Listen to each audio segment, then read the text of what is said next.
Meus queridos irmãos, que a doce paz de Jesus esteja com todos nós. Mais um momento com Mãe Maria, mais um momento de paz, para estarmos juntos. Hoje, quinta-feira que antecede a Sexta-feira da Paixão, onde muitos irmãos se reúnem para comemorar a Sexta-feira Santa, mas que cada um de vocês que estiverem reunidos, lembrem-se, nas orações, nos momentos de reuniões familiares, que esse é um dia em que Jesus Cristo foi crucificado. Mas não significa que teremos que enterrar a cabeça na areia com os camelos, não. Mas que agradeçamos ao Mestre Jesus pelo perdão que Ele nos doou na cruz. Que oremos pelos nossos irmãos e que aprendamos desse sacrifício do Mestre Jesus a importância de sermos filhos de Deus. Vamos pegar a nossa água para que possa ser fluidificada e vamos estar em pensamento por toda a humanidade que nesse momento pode não ter, e eu tenho certeza que muitos irmãos não terão, aquilo que nós podemos ter em casa para comemorar a Sexta-feira Santa. E vamos continuar lendo o livro de José Bortoloni sobre o que queremos dizer quando rezamos o Pai Nosso. Hoje nós leremos o item 13, o pão. A segunda parte do Pai Nosso se inicia dando-nos água na boca e estimulando o apetite. O aroma gostoso do pão caseiro e o pão ainda quente no café da manhã, em casa ou no bar da esquina, convidando-nos à vida e à aventura de viver a cada dia. Você já imaginou quantos tipos de pão existem? Cada país, cada cultura, cada região tem seu pão. Costumamos falar do pãozinho francês, do pão italiano, do pão sírio. E os portugueses ainda estão entre os mais frequentes, donos de padarias, broas, fogaças, cucas, milho, mandioca, cevada, centeio, batata, cará, inhame. Tudo concorre para ser pão. Sem dúvida, quem mais entende de pão são as mulheres, particularmente as donas de casa, mães, empregadas, domésticas.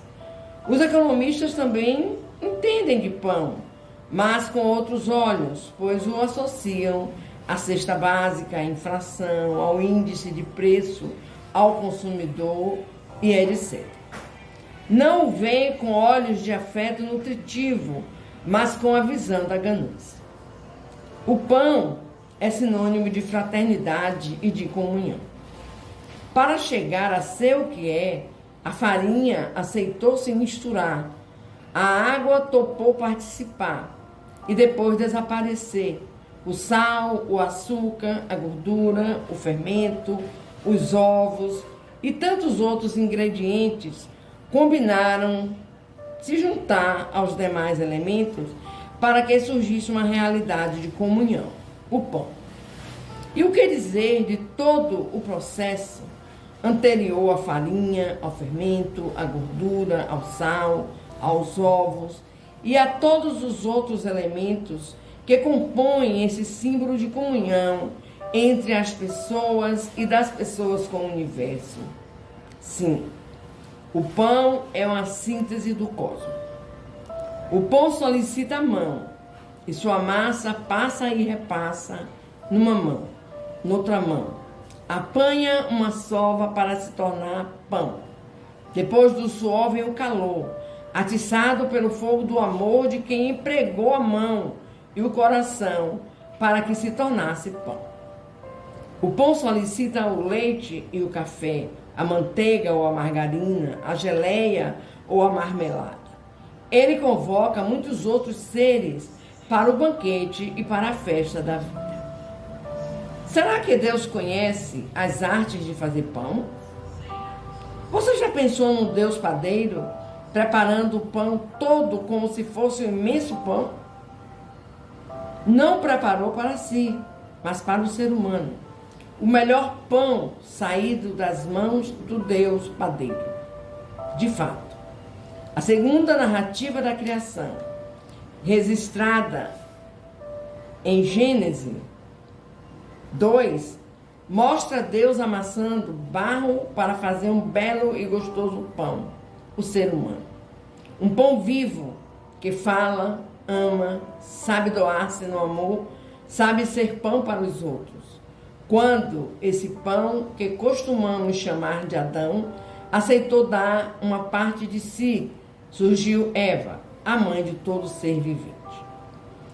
No capítulo 6 do Evangelho de São João, Jesus faz um longo e importante discurso, declarando-se o pão vivo, descido do céu, preparado por Deus. Na cultura do povo da Bíblia, pão significa várias coisas: comida, alimento, trigo, víveres, sustento, provisões e também dom, presente. Quando Jesus se autodefine pão descido dos céus, garante-nos que ele é o maior presente que o Pai nos deu. De fato, nesse mesmo Evangelho, nós o escutamos declarar: Deus amou de tal forma o mundo que entregou o seu Filho único, para que todo aquele que nele acredita não morra, mas tenha vida eterna. Em nossa cultura, costumamos chamar algumas pessoas de pão. Com isso afirmamos que alguém é bom, gostoso, saboroso, nutritivo, indispensável, bonito, apetitoso como o pão. E a receita foi criada pelo primeiro padeiro, o Pai. É por isso que gostamos de rezar com apetite: Pai, o pão nosso. E assim, meus queridos, a imagem do pão nosso é representada pelo nosso meigo Jesus, que nos disse ser o pão da vida, o pão vivo, e que aquele que comesse desse pão teria vida eterna. Que possamos pensar, principalmente hoje e amanhã, sobre esse pão vivo, esse pão que dá vida, esse pão que materializa o amor do Pai. E vamos juntos fazermos a oração de nossa mãezinha Maria, a mãe de Jesus, a mãe desse pão vivo, que disse sim quando solicitada pelo Pai. Ave Maria, cheia de graça, o Senhor é convosco. Bendita sois vós entre as mulheres, bendito é o fruto do teu ventre, Jesus. Menina Maria, mãe de Jesus, rogai por nós, pecadores, agora e na hora do nosso desenlace. Que assim seja. Obrigado, Senhor. Obrigado, Pai. Obrigado, Mãe Maria. Obrigado, Jesus, por tanto amor.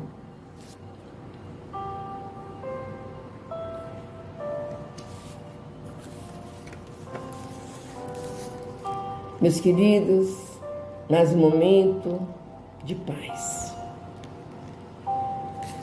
Como encerramos o livro dos médiuns, teríamos que ler o Evangelho segundo o Espiritismo na sequência da coletânea de Kardec, da codificação. Mas como o Evangelho é muito lido nos cultos, em todos os cultos, nós vamos pular o Evangelho e vamos ler o livro seguinte, que é O Céu e o Inferno. E vamos viajar junto com Kardec em mais uma obra de sua criação. Antes, vamos ler uma mensagem do Chico Xavier. Quando você conseguir superar problemas graves, não se detenha na lembrança dos momentos difíceis, mas na alegria de haver atravessado mais essa prova em sua vida.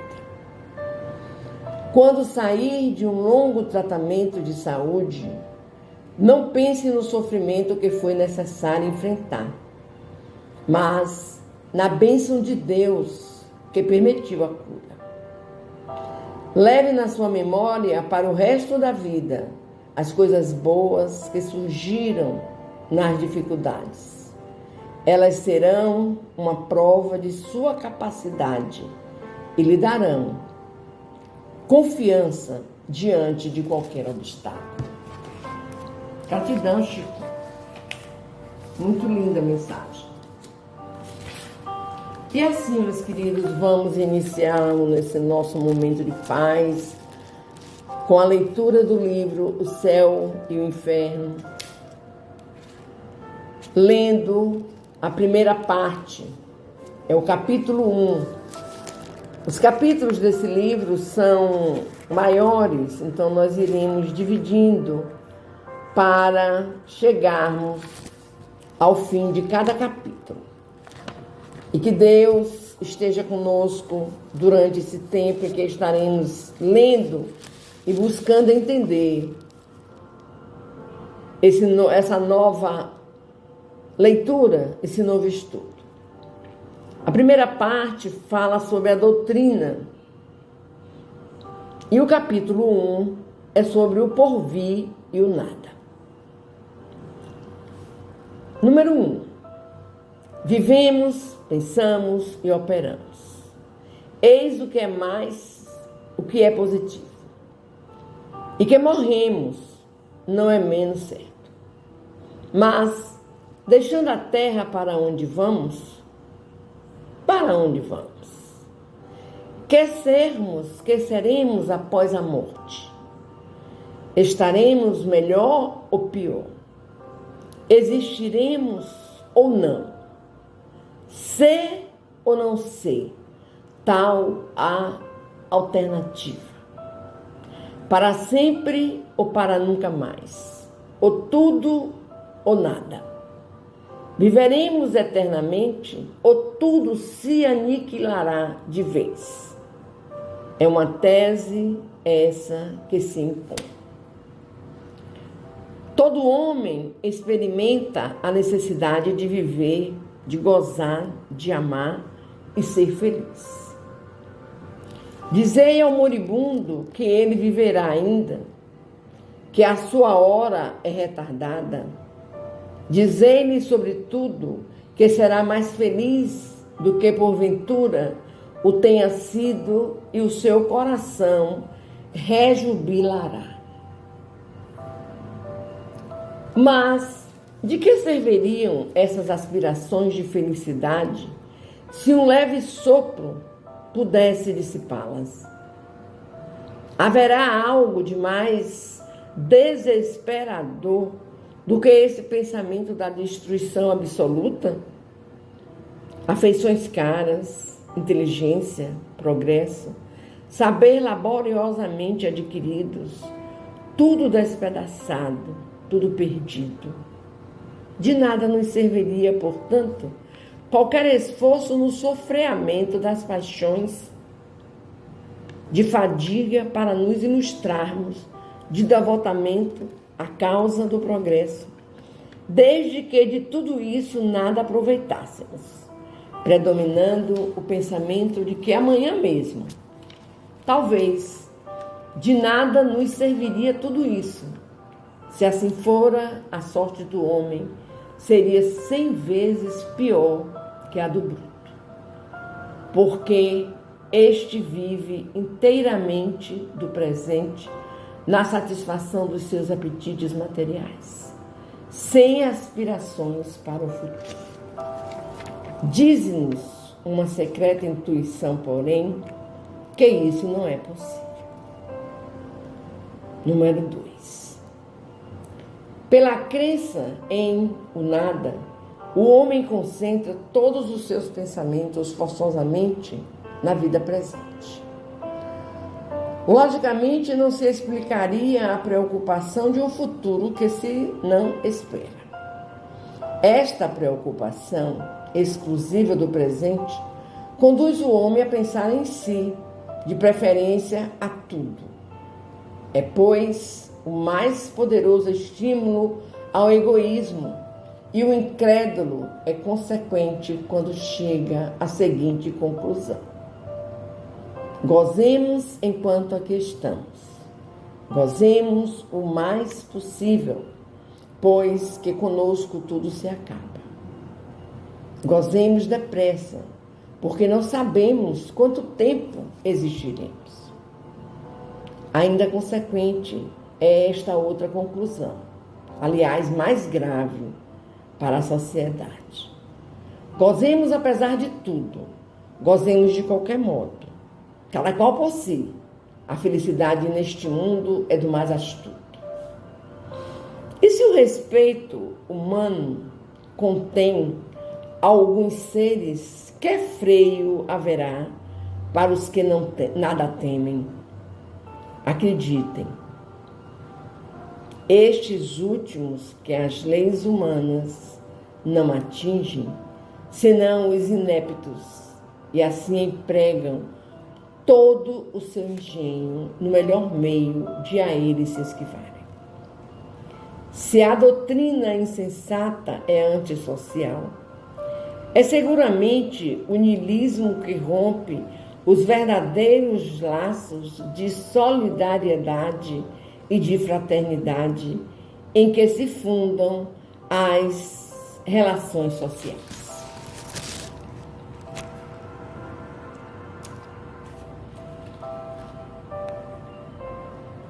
Meus queridos, nós não falaremos, não comentaremos ainda essa primeira parte do capítulo 1. Amanhã, quando formos adiante na nossa leitura, peço a Deus que eu já tenha formulado uma forma de falar com vocês sobre o tema desse capítulo, dessa primeira parte.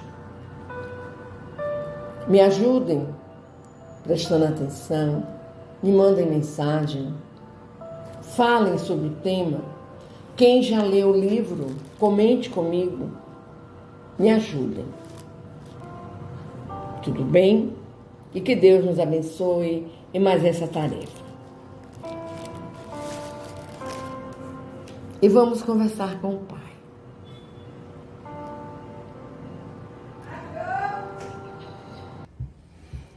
E conscientes, meus queridos, de que a vida é essa passagem, né? É essa escola.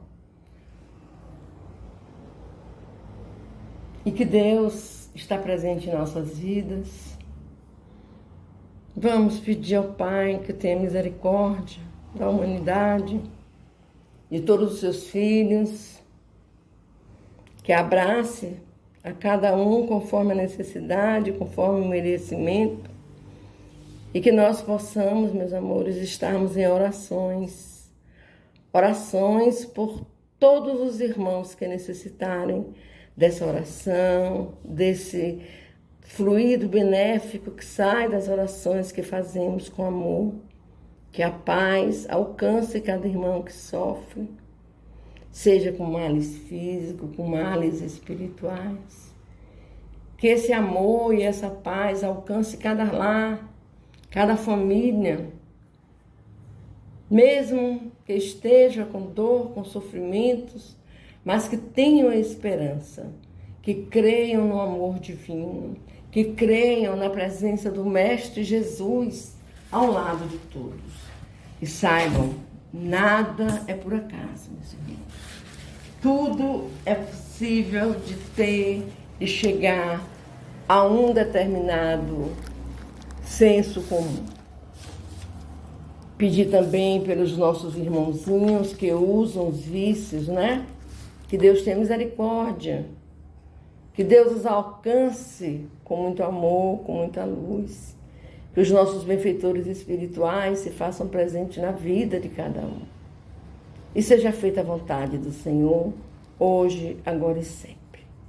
E vamos juntos fecharmos os nossos olhos, fazermos a nossa oração que Jesus nos ensinou, pedindo ao Pai, Senhor, que a Tua misericórdia nos alcance sempre, aonde estivermos.